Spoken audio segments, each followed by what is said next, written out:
سلام علیکم بینندگان گرامی، خوش آمدین به کانال دقت سرخط خبر.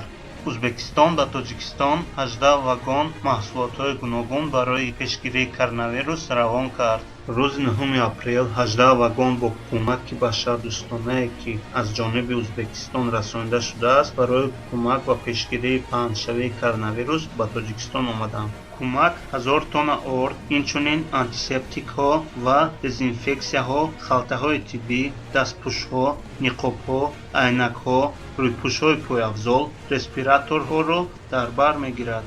қаблан иёлоти муттаҳидаи амрико ва олмон хабар дода буданд, ки ба тоҷикистон дар мубориза бо коронавирус мутаносибан $868,000 ва $1 миллион кӯмак хоҳанд расонд. бонки ҷаҳонӣ ҳамчунин ба тоҷикистон $11 миллион ҷудо мекунад.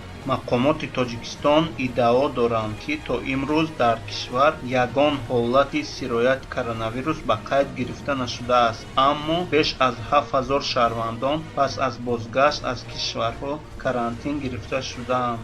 تعداد عمومی سیرایت کرونا در جهان الکی از 1.5 میلیون نفر گذشته است و شماره فوتیدگان از 88,000 گذشته است.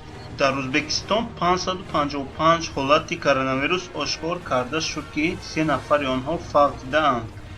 تشکر برای دقتتان. اگر نوار معقول شده باشد لایک مانید، подписаться کنید و поделиться کنید.